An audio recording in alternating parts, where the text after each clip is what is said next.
Shalom Aleichem. Welcome to Breslov Web Seminar. Parshat Noach, Tavshin Ayin Ches 5778. And if you remember from last week, we told you the beauty of 5778. And may Hashem help that we merit to see Hashem in everything. Eila told us Noach. These are the generations of Noach. Noach was a tzaddik.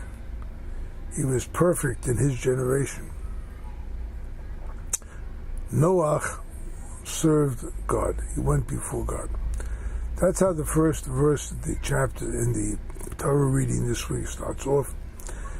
And it's a really beautiful thought, knowing that in a generation where Hashem tells Noach, Kates kol basar b'olafanai, the end of all flesh has come before me.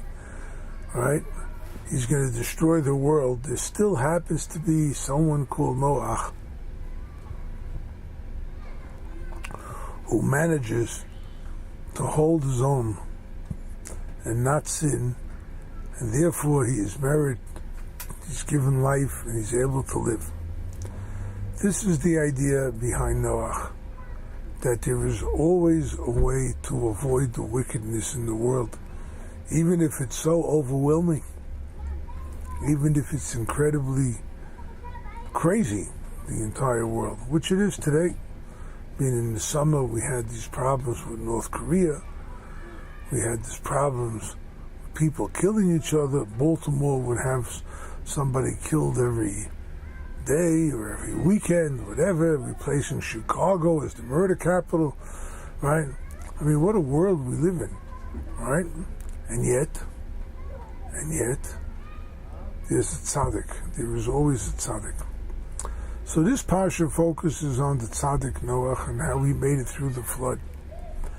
And what does it have to do with us? Right? What does it have to do with us? Well, consider Noach.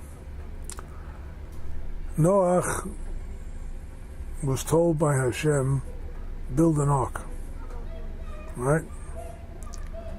Build an ark.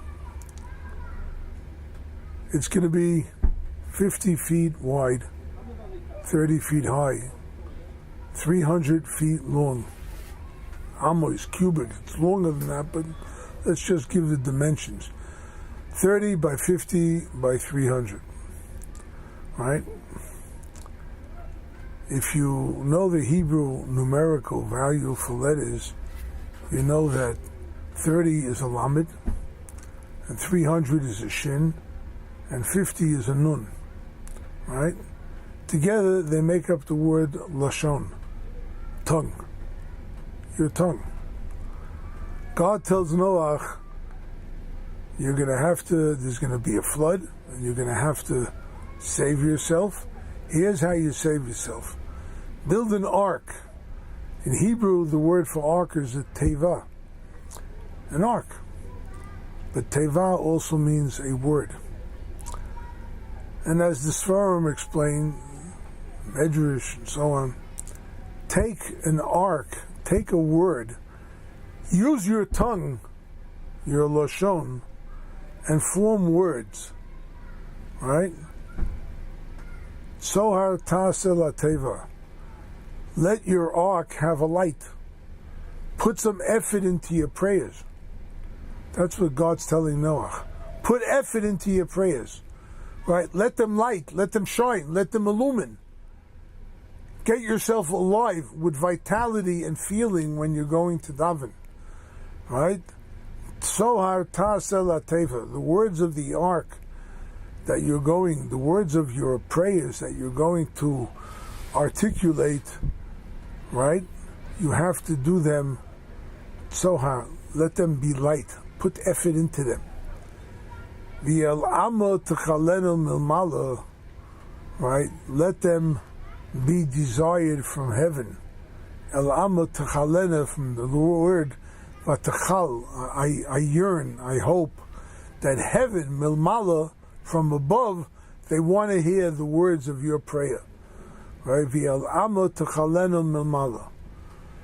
And what are you going to have if you do that, Pesach HaTeva B'tzidot Tosim, you will have an opening to the ark on the side where you will be able to go in and out of the ark. Pesach HaTeva, the Teva, the word that you say, well, Rebbe Nachman explains it as the words that you say will open up an opening for you, so that even in the darkness, in a closed area, you will be able to find the light of Hashem. That's what prayer is all about. That's what the power of prayer is. And you can get it too. All you have to do is put effort into it, right? And if you do that, Tachtiyim, Shniyim, Ushlishim, Ta'aseha, you'll have the ark was built with 3 levels. The upper deck was meant for human, the middle deck was where the animals were, and the bottom was meant for waste matter, right? Or, in the hierarchy of life, there's always waste matter or mundane, and there's also a higher type of being, an animal or so, and then the highest type of being, which is the human, in which Rabbi Nachman explains that if you pray with zest, you pray with feeling, you're going to be able to bring life to all levels, not just to the mundane level that you think you need, but you're going to bring it to the levels of the highest order possible. That is the lesson of Noach, and Noach made it through the year. He survived the year of the flood. He came out, he rebuilt the world. And what Rebbe Nachman is teaching us, that we too could rebuild our lives if we have the proper prayer.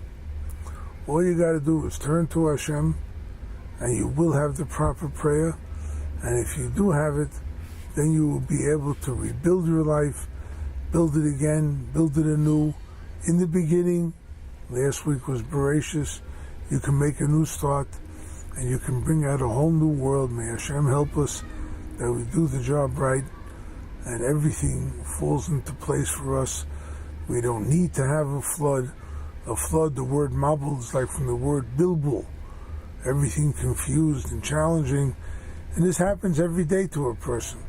You have a question, but your ark, your prayer, is powerful enough to save you from all the problems and difficulties that you have. May Hashem help us that we merit to pray properly and do the job right, and with that we'll be able to be saved from all the flood waters that rise above us. Amen.